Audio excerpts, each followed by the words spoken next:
Morning world, it's Wednesday, April the 24th, 2019. It's about 11 o'clock in the morning UK time, just before. We've got the Sun in Taurus conjunct Uranus as we speak. The Moon is in early Capricorn, trining the Sun and Uranus. Mercury and Venus and Chiron are all together in early Aries. We've got a Mars in Gemini at the moment, squaring Neptune strongly over the coming 3 or 4 days, and that's something that's only going to get stronger. So I imagine ongoing concerns around the seas, pollution, environmental concerns are only going to get stronger and stronger. Jupiter's nicely tucked away in Sagittarius, and of course Saturn and Pluto are only getting closer as we speak. So I talked a lot about this last night at the Cafe 1001 in Brick Lane in East London. I was with a really good numerologist. They're very few and far between, but this guy was good. I'll be working with him in the future. And there was a really good appreciative crowd there who asked intelligent questions and were exactly the right type of crowd. So if you were one of those people there, then you're intelligent people. You weren't just sensation seekers, and you weren't newbies either. You were intelligent. You asked just the right questions. And I particularly want to say a big thank you to those 1 or 2 people who were in the audience last night who were fresh from the climate change protests in London. One in particular, you know who you are, who spent much of Easter in the cells, having been arrested but not charged. The climate protests are going on and will continue to be going on in central London for another few days. And I have to commend these people. I think you're heroes. You really are making a difference. You are bringing climate change and the chaos that's happening as a result much more into the public eye, and particularly the way that you're being arrested, but not being. There's no violence, no aggression, non-violent. Direct action is the way forward, especially in situations like this where we've got a planet to protect and to hold in good stead for our grandchildren. It's all very well complaining about how the climate protesters are stopping you from getting to work and making your money in your pollution car driving through the centre of London when you could walk or you could take the tube. But what about the future? And as an astrologer, the future is as of much interest to me as the present. In that note, Saturn and Pluto are now 2.5 degrees apart. Pluto will start going retrograde in about 9 hours from now.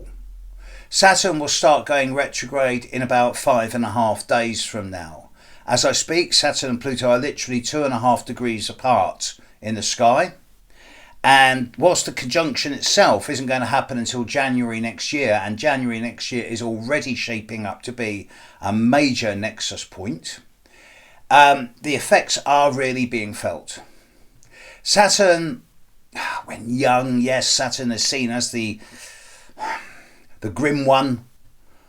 The one who always brings restriction and limitation and frustration and circumstances outside your control and authority and patriarchal domination and all that type of stuff.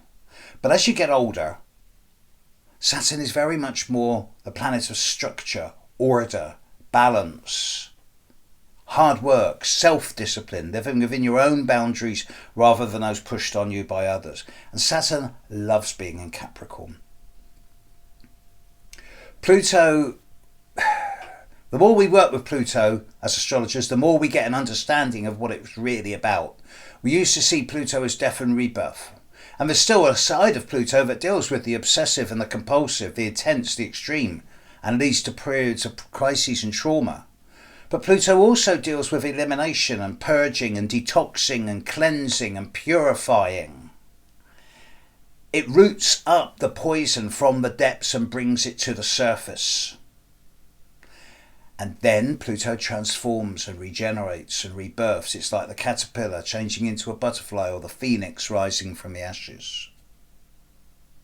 Both of these heavy hitters from an astrological perspective are in the sign of Capricorn at the moment. And Capricorn is seen as the sign that rules large structures, whether they be governments, corporations, businesses, enterprises in any shape or form, charities, anything that has a business or orthodox authoritarian structure, and that involves some type of government or order in the community, or more likely over the community. Saturn in Capricorn now is saying live within your own boundaries now rather than those pushed on you by others. Pluto in Capricorn is saying, do we still need to have these rigid imposed structures upon us that have been really good for us over the last couple of 100 years? But now with the advent of social media, the huge increase in population, certainly the increase in intelligence, although when you see some of the atrocities around the world in the name of religious fundamentalism, it makes you wonder.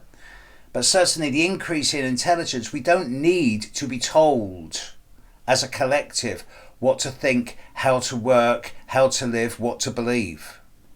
We're free to do it for ourselves now. And at the same time, we still need a structure that works for everyone collectively that we can live in. So Pluto and Saturn are challenging us to reform and restructure our ways of governance, both individually and collectively. And with the lack of trust in corporations, governments, banks, that seems to be ever more endemic these days, no one trusts them because they always seem to be on the take, always out to make money out of people, or seeking to disempower them in some way. Although, of course, that might just be my own paranoid ramblings.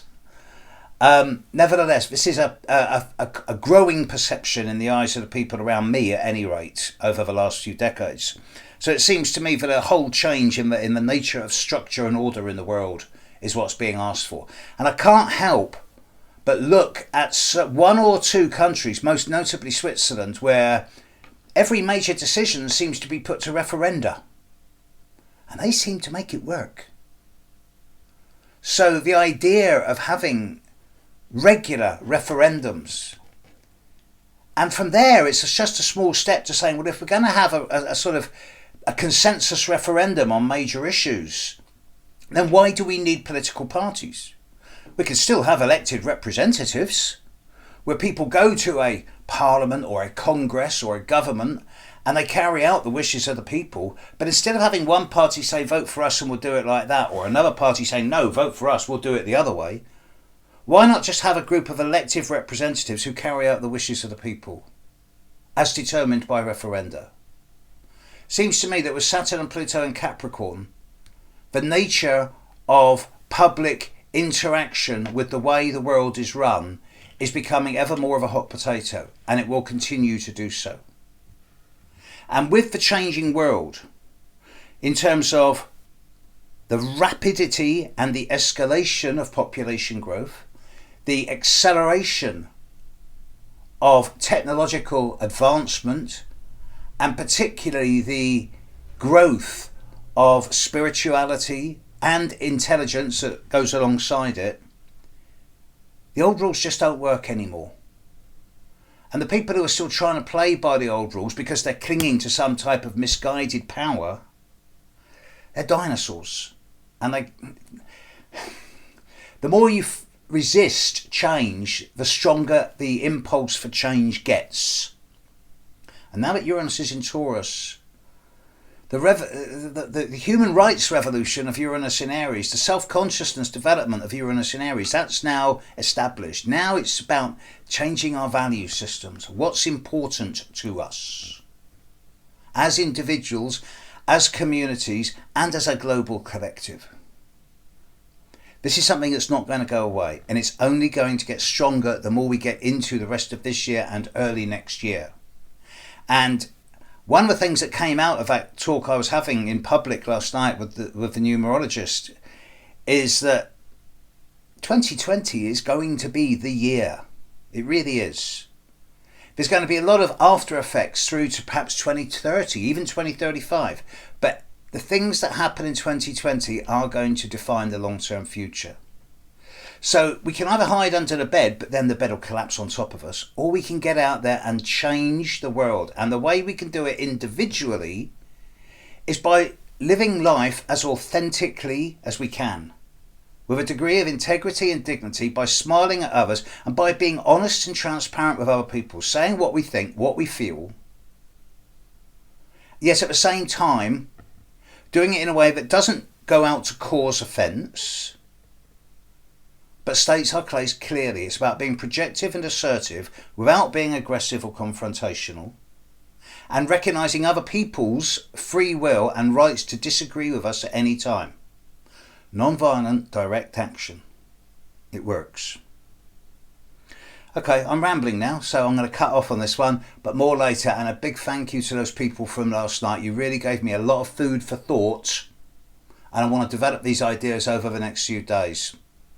Catch you later, world. Bye.